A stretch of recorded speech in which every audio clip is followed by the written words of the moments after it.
lo que, lo que nos ha mostrado la parte, lo que nos ha mostrado la parte respiratoria y lo que nos ha mostrado la parte renal. En la parte respiratoria, para hacer un contexto, un entorno, en la parte respiratoria nosotros hemos aprendido que la función principal es el ingreso del oxígeno, ¿no? Mediante el cambio de presiones, ¿no? Juego de la perfusión, presión, perfusión, bueno, todo eso que les enseña el doctor Cruz, ¿no?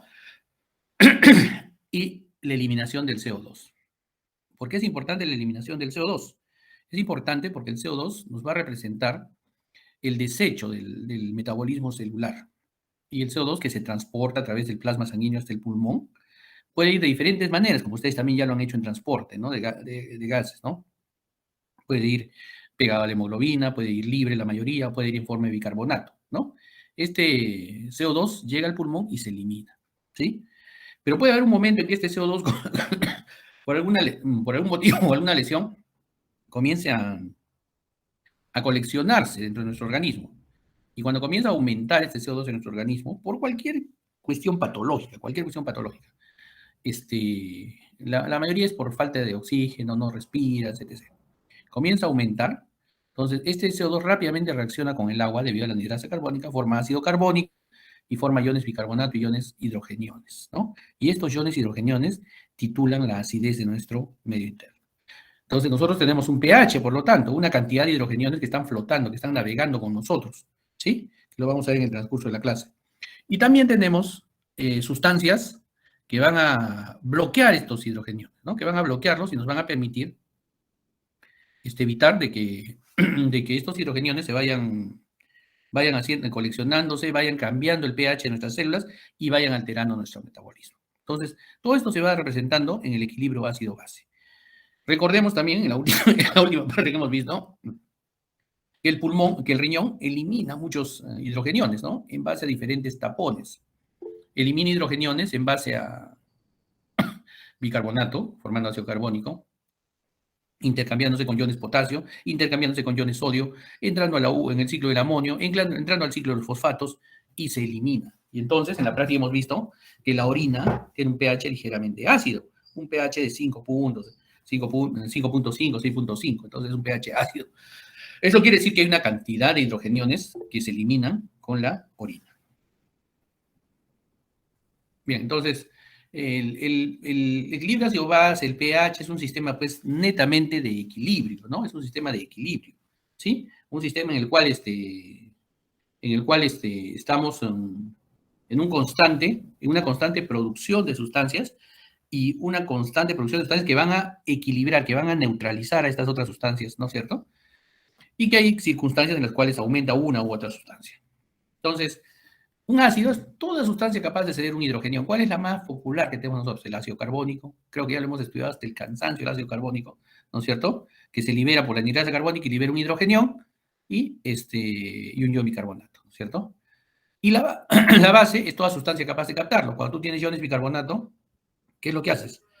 Captas el hidrogenión, se vuelve ácido carbónico, el ácido carbónico se divide en dos, CO2 más agua. El agua sigue circulando, el CO2 se elimina, ¿no es cierto? Esa es una base, toda sustancia capaz de captarlo. Pero no solamente el bicarbonato, también puede ser el fosfato, puede ser la urea, ¿no? Entonces ustedes ahí más o menos van viendo, ¿sí? ¿Qué es, qué es una sustancia ácida, qué es una sustancia básica? Y la acidez del líquido viene en la titulación de los iones hidrogeniones. Esto es en términos de pH, ¿no es cierto? Más o menos producimos en CO2 15 a 20 milimoles por día. Esos son ácidos volátiles. El CO2 es volátil porque es un gas que se elimina rápidamente y tenemos full CO2 en la atmósfera y el CO2 en la atmósfera es eliminado por otros fenómenos producidos por las plantas, ¿no es cierto? Y los ácidos fijos que eliminamos son pues de la dieta o de nuestro metabolismo. También producimos ácidos, ¿sí? Como ácidos no inorgánicos como el sulfato, el fosfato, y ácidos orgánicos como los cetoácidos o el ácido láctico, ¿no? Entonces tenemos ácidos fijos y ácidos volátiles. ¿Qué es lo que se da? Más o menos deberíamos ingresar 60 miliequivalentes al día y eliminar 60 miliequivalentes también de iones hidrogeniones al día. Y tener en el organismo una concentración de 40 nanoequivalentes. ¿Cuánto es 40 nanoequivalentes? 10 a la menos 9, ¿no? Entonces, 10 a la menos 9, el 4, ¿no es cierto? Por 10 a la menos 9. Entonces serían los 40 nanoequivalentes por litro de iones hidrogeniones. Haga clarito, el pH 7.4 está relacionado a 40 nanoequivalentes por litro. Si yo tengo más, aquí viene otro cuento. Esta escala de pH es inversamente, es un logaritmo inverso, ¿sí? La clase pasada alguien me preguntaba, pero doctor, si tengo menos pH, o sea, el pH es más ácido, tengo más hidrogeniones. Es cierto, es un logaritmo inverso. Cuando tú tienes más hidrogeniones, es más ácido tu medio, tu pH disminuye, ¿ya? Y cuando tú tienes menos hidrogeniones, tu pH es más básico. Entonces, pero no es exacto el 7.4, pues, ¿no? Tenemos un pH de 7.35 a 7.45, donde los nanoequivalentes por litro, más o menos de los hidrogeniones, están entre 35 y 45 nanoequivalentes por litro, para dar un valor del pH. Entonces, ¿tenemos valores normales de pH? Sí, 7.35 a 7.45. ¿Cómo los encontramos? Ya ustedes han hecho pues, todos los cursos básicos en primer y segundo año, ¿no? Han hecho pHímetros en biología, en bioquímica, ya ustedes saben cómo se puede encontrar el pH del organismo, 7.35 a 7.45. ¿Cuánto tenemos de CO2? Esto ya lo han encontrado con el doctor Cruz en fisiología respiratoria, 40 milímetros de mercurio, debería de presión de CO2 en la sangre. ¿Cuánto encontramos de bicarbonato, de ion bicarbonato? 24 miliequivalentes por litro. 22 a 24 a 25 miliequivalentes por litro es un rango especial. Y el CO2, 35 a 45. Aquí estoy dándoles un rango medio, digamos. Pero entonces aquí ya sabemos que existen rangos, el CO2, el bicarbonato y el pH. Ahí, jóvenes, en esta imagen nosotros podemos ver cómo podemos identificar un fenómeno ácido-básico, ¿ya? ¿Cómo saco el equilibrio ácido-básico? Por el metabolismo, vamos a sacar la cantidad de hidrogeniones. ¿Tenemos un rango compatible con la vida? Sí, o sea, si bien es cierto, la normalidad es entre 7.35 y 7.45 de pH, también el rango compatible con la vida está entre 6.8 y 7.8, ¿ya? 6.8 y 7.8. O sea, el pH compatible con la vida está entre pH 6.8 hasta pH 7.8. ¿Qué hago yo cuando comienzo a producir hidrogeniones? ¿Qué hago? ¿Cómo lo manejo? Bueno, esto lo tengo que manejar de la siguiente manera. Tengo un taponamiento extracelular, es decir, apenas comienzo a producir hidrogeniones, alguien lo tapona en el extracelular. Después viene un taponamiento intracelular, ahí lo equilibro. Cuando me vence mi taponamiento intracelular, viene una compensación respiratoria, es decir, comienzo a eliminar más CO2. Y cuando se vence mi compensación respiratoria o pasa más tiempo y ya se hace algo crónico, tengo una compensación renal. ¿Y qué es una compensación renal? Comienzo a excretar una cantidad de ácido, ¿no? De hidrogeniones. Comienzo a excretar una mayor cantidad de hidrogeniones. Aquí tenemos entonces, primero compensación extracelular en horas, ¿no es cierto? Primero, lo más rápido es la compensación extracelular. Después la compensación intracelular. Después viene la compensación respiratoria. Y finalmente, ya pasado varias horas, un día, viene la compensación renal. ¿Ya? Entonces, todo podemos irlo equilibrando conforme pasa el tiempo. ¿Cómo hay el pH? El pH es un logaritmo inverso, ¿no? Un logaritmo inverso donde lo que más nos interesa es las concentraciones de iones hidrogeniones, iones bicarbonato y el CO2. ¿Algo raro lo que han visto antes? No, ¿no es cierto? Todo es lo mismo que tenemos. Iones bicarbonato, iones hidrogeniones o CO2, ¿no? O el ácido carbónico. ¿Por qué? Porque el ácido carbónico, debido a la anhidrasa carbónica, se divide en bicarbonato y ion hidrogenio. Bueno, toda esta ecuación, la ecuación de Henderson-Hasselbalch, que es un logaritmo inverso, nos va a dar finalmente un pH de 7.4. Este 7.4, es decir, esta amplitud de 7.35 a 7.45 con una media de 7.4, ese es el pH, digamos, normal, natural que tiene nuestro organismo, ¿ya? ¿Y cómo amortiguo? Esta amortiguación, ¿cómo se da? Cuando yo genero hidrogeniones. Primero, volvemos a repetir ahí, extracelular, intracelular, compensación respiratoria, compensación renal, en ese orden. Es decir, primero tengo que amortiguar los ácidos. Primero tengo que amortiguar los ácidos con una base débil, ¿no? Y esto me va a permitir representar un equilibrio. Entonces tenemos buffer, que son los amortiguadores, intra y extracelular. Después viene la regulación pulmonar y después la regulación renal, ¿ya? Creo que ya hasta ahí ya hemos repetido 2 o 3 veces lo mismo. Yo creo que ya ahora sí podemos entrar. Primer amortiguador de líquido extracelular. El primer amortiguador de líquido extracelular en los hidrogeniones es el sistema bicarbonato CO2, pues, ¿no? Entonces, cuando tú tienes iones bicarbonato, ¿no es cierto?, en la sangre, tienes hasta 24 miliequivalentes por litro de bicarbonato. Es más o menos la normalidad. Si tú tienes un exceso de iones hidrogeniones, ¿cuándo tienes un exceso de iones hidrogeniones? Cuando tu cuerpo comienza a entrar, por ejemplo, en hipoxia, tu metabolismo se hace anaeróbico, comienzas a realizar radicales libres, ¿no? Entonces, tus hidrogeniones que vas produciendo se van a unir a este ion bicarbonato por la maravillosa anidrasa carbónica, ¿sí? Y como la anidrasa carbónica se une, van a formar ácido carbónico, y este ácido carbónico, cuando llega al pulmón, se va a dividir en dos, CO2 más agua. El agua sigue con la sangre y el CO2 es eliminado. Entonces, esta es una forma de amortiguador de líquido extracelular. Entonces, ¿qué es lo que pasa? El pK del bicarbonato es 6.1. ¿Qué quiere decir? Que es bastante próximo al pH. ¿Qué es el pK? El pK es el pH, cualquier pH al cual una sustancia está 50% ionizada y 50% no ionizada.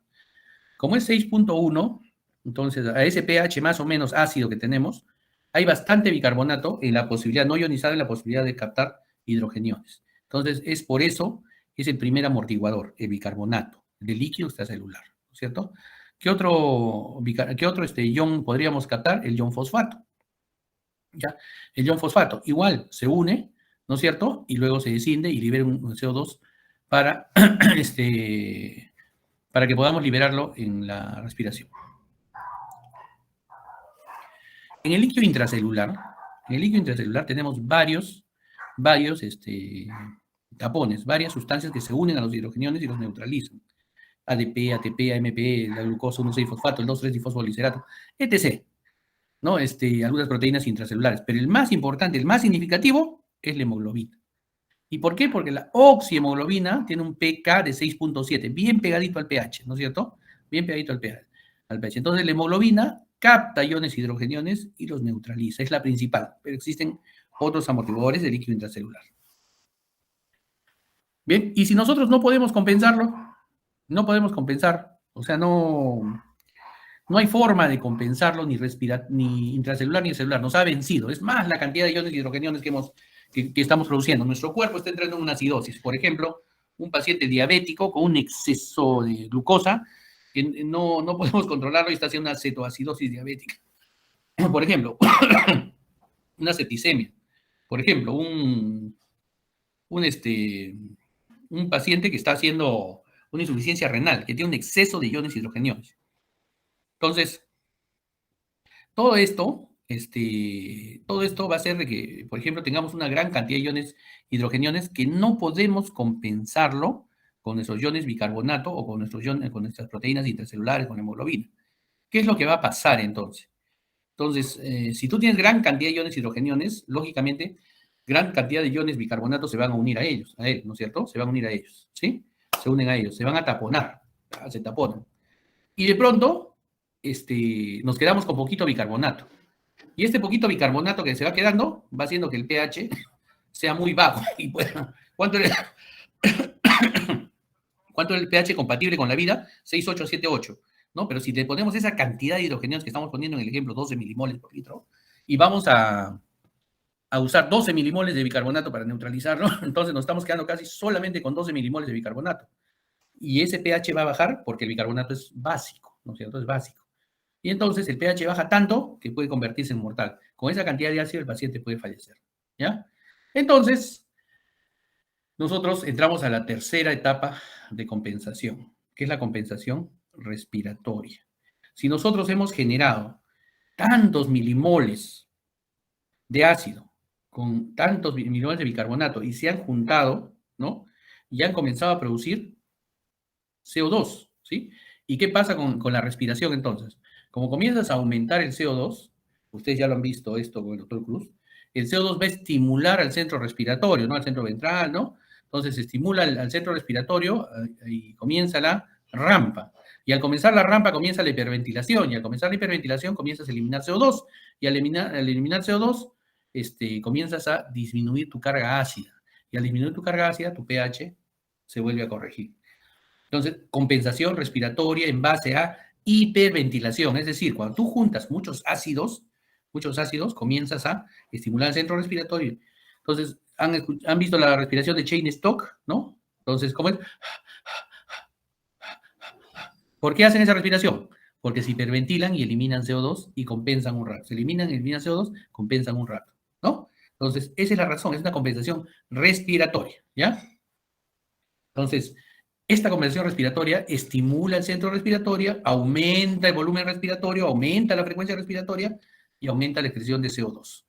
El CO2 y el agua continúan en el plasma sanguíneo, ¿no? Entonces, acá nosotros vamos a tener entonces dos cosas importantes que ustedes tienen que saber en un caso. Tenemos 4 fenómenos metabólicos importantes bajo los cuales se basan todo el resto de fenómenos. Acidosis, que puede ser respiratoria, cuando tiene que ver con el CO2, o metabólica, cuando tiene que ver con la cantidad de ion bicarbonato en la sangre. Y tenemos alcalosis respiratoria, cuando tiene que ver con el CO2, y alcalosis metabólica, cuando tiene que ver con la cantidad de ion bicarbonato en sangre. Entonces tenemos 4 fenómenos básicos, ¿ya? 4 fenómenos básicos. La acidosis respiratoria, acabamos de verla. pH, menos de 7,4, ha aumentado el CO2, comenzamos a hiperventilarnos y comenzamos a tratar de eliminar, pero hay un fenómeno en la acidosis respiratoria. Hay un fenómeno en la acidosis respiratoria. Cuando nosotros estamos con acidosis respiratoria aumentando el CO2, gran cantidad en el organismo, este CO2 va a convertirse en ácido carbónico por la reacción con el agua, se convierte en ion bicarbonato y iones hidrogeniones. Pero como hay aumento del ion hidrogenión, entonces hay un pH que disminuye, hay acidosis, ¿ya? El bicarbonato, sin embargo, aumenta, ¿ya? ¿Por qué aumenta el bicarbonato en la acidosis respiratoria? Porque hay exceso de CO2, pues, y el CO2 se va transformando en ácido carbónico, bicarbonato más hidrógeno, ¿no? Entonces, así comienza una acidosis respiratoria, pero que esté claro eso. Y una acidosis metabólica, ¿cómo comienza? Disminuye el ion bicarbonato, ¿no es cierto? Disminuye el ion bicarbonato, y como disminuye el ion bicarbonato, igual va a disminuir el CO2, porque ¿de dónde viene el CO2? De la formación de bicarbonato con hidrogenión, forma CO2 más agua. Si tienes menos bicarbonato, lógicamente vas a tener menos CO2. Entonces, en color rojito, tienen acá una acidosis respiratoria y una acidosis metabólica.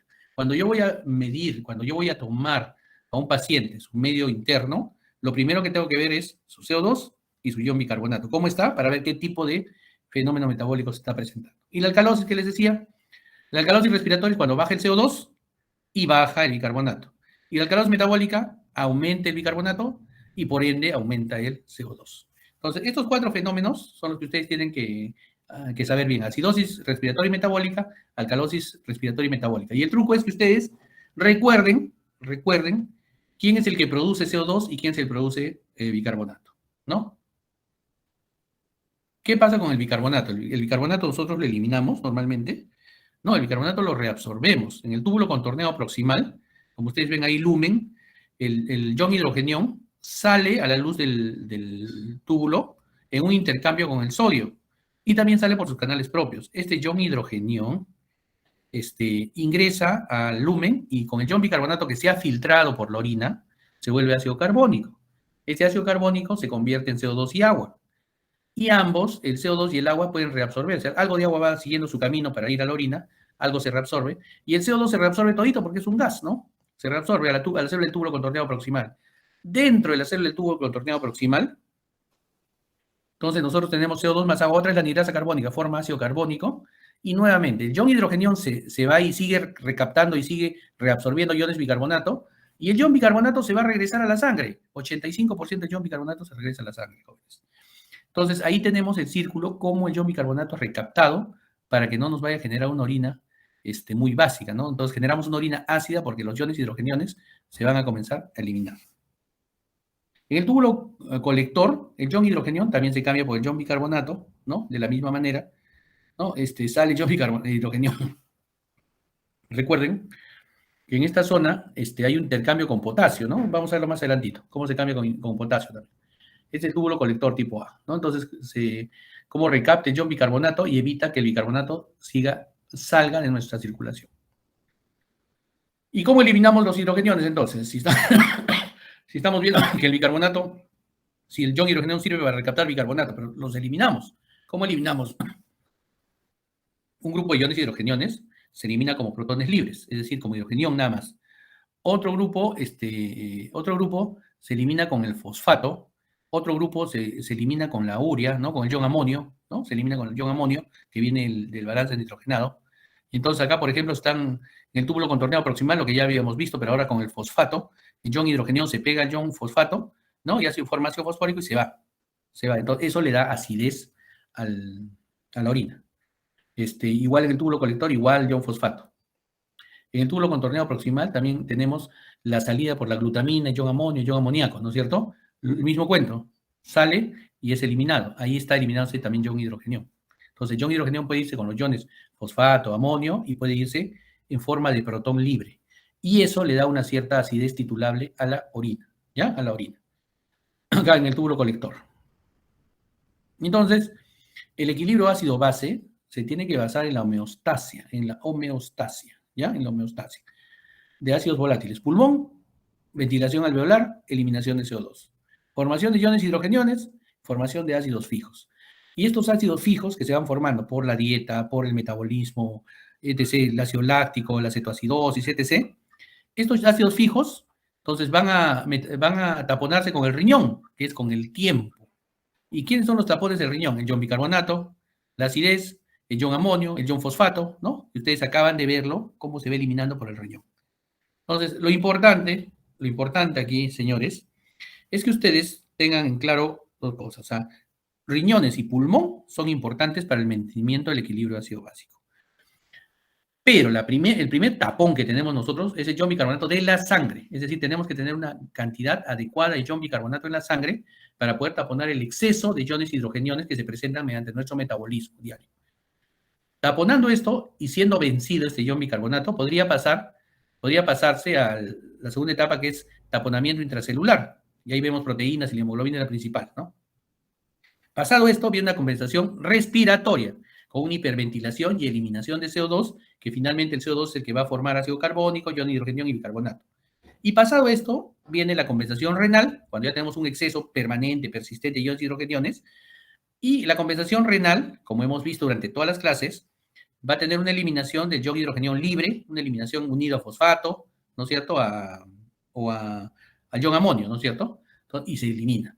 Por lo que la orina tiene un pH ciertamente ácido de 5 a 6.5, ¿ya? Bueno, los hidrogeniones cuando aumenta hay acidosis, cuando disminuyen los hidrogeniones hay alcalosis, ¿no? Y ahí tenemos los 4 fenómenos. La acidosis respiratoria principalmente, aumento del CO2. La acidosis metabólica, disminución del bicarbonato. La alcalosis respiratoria, disminución de CO2. Y la alcalosis metabólica, aumento de bicarbonato.